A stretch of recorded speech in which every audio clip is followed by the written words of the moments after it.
आप सुन रहे हैं जगत गुरु तत्वदर्शी संत रामपाल जी महाराज द्वारा लिखित पुस्तक जीने की राह का पेज नंबर 211 है। गुरु बिन मोक्ष नहीं। प्रश्न, क्या गुरु के बिना भक्ति नहीं कर सकते? उत्तर, भक्ति कर सकते हैं परंतु व्यर्थ प्रयत्न रहेगा। प्रश्न, कारण बताएं। परमात्मा का विधान है जो सूक्ष्म वेद में कहा है, गुरु बिन माला फेरते, गुरु बिन देते दान। गुरु बिन दोनों निष्फल हैं, पूछो वेद पुराण। रामकृष्ण से कौन बड़ा, उन्हों भी गुरु कीन्ह। तीन लोक के वेधनी, गुरु आगे आधीन।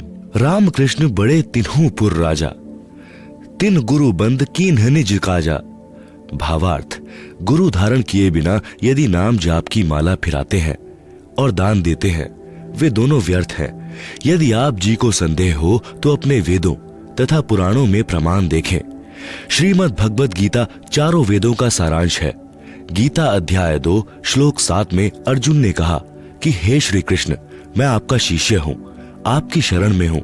गीता अध्याय 4 श्लोक 3 में श्री कृष्ण जी में प्रवेश करके काल ब्रह्म ने अर्जुन से कहा कि तू मेरा भक्त है। पुराणों में प्रमाण है कि श्री रामचंद्र जी ने ऋषि वशिष्ठ जी से नाम दीक्षा ली थी और अपने घर व राजकाज में गुरु वशिष्ठ जी की आज्ञा लेकर कार्य करते थे। श्री कृष्ण जी ने ऋषि संदीपनी जी से अक्षर ज्ञान प्राप्त किया तथा श्री कृष्ण जी के आध्यात्मिक गुरु श्री दुर्वासा ऋषि जी थे। कबीर परमेश्वर जी हमें समझाना चाहते हैं कि आप जी श्री राम तथा श्री कृष्ण जी से तो किसी को बड़ा अर्थात समर्थ नहीं मानते हो। वे तीन लोक के मालिक थे, उन्होंने भी गुरु बनाकर अपनी भक्ति की, मानव जीवन सार्थक किया। इससे सहज में ज्ञान हो जाना चाहिए कि अन्य व्यक्ति यदि गुरु के बिना भक्ति करता है तो कितना सही है, अर्थात व्यर्थ है। गुरु के बिना देखा देखी कही सुनी भक्ति को लोक वेद के अनुसार भक्ति कहते हैं। लोक वेद का अर्थ है किसी क्षेत्र में प्रचलित भक्ति का ज्ञान जो तत्व ज्ञान के विपरीत होता है। लोक वेद के आधार से यह दास यानी संत रामपाल दास श्री हनुमान जी, बाबा श्याम जी, श्री राम, श्री कृष्ण, श्री शिव जी तथा देवी देवताओं की भक्ति करता था। हनुमान जी की भक्ति में मंगलवार का व्रत, बूंदी का प्रसाद बांटना, स्वयं देशी घी का गिच चूरमा खाता था।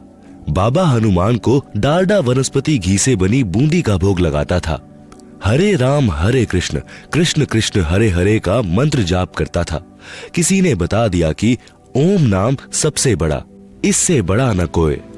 ओम नाम का जाप करे तो शुद्ध आत्मा होए।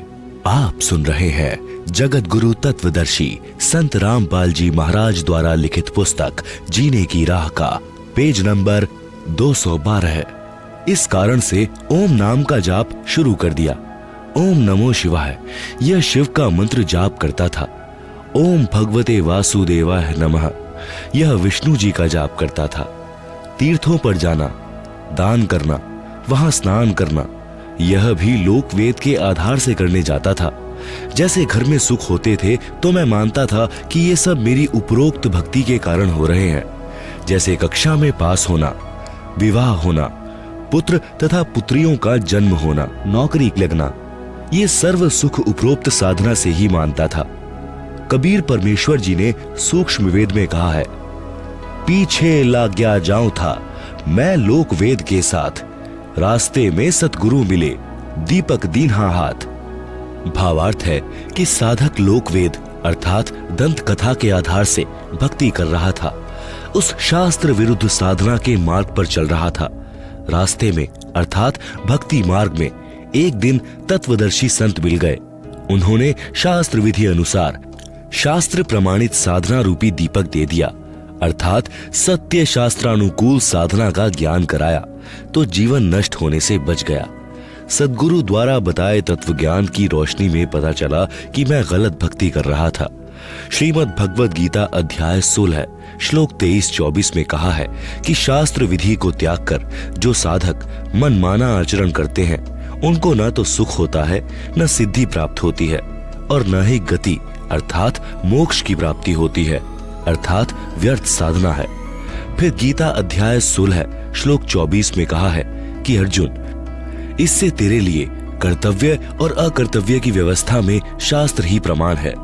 जो उपरोक्त साधना यह दास यानी संत रामपाल दास किया करता था तथा पूरा हिंदू समाज कर रहा है, वह सब गीता वेदों में वर्णित न होने से शास्त्र विरुद्ध साधना हुई जो व्यर्थ है। कबीर परमेश्वर जी ने कहा है, गुरु बिन काहू न पाया ज्ञाना, ज्यों थोथा भुस छड़े मूढ़ किसाना। गुरु बिन वेद पढ़े जो प्राणी, समझे न सार रहे अज्ञानी। इसलिए गुरु जी से वेद शास्त्रों का ज्ञान पढ़ना चाहिए, जिससे सत्य भक्ति की शास्त्रानुकूल साधना करके मानव जीवन धन्य हो जाए।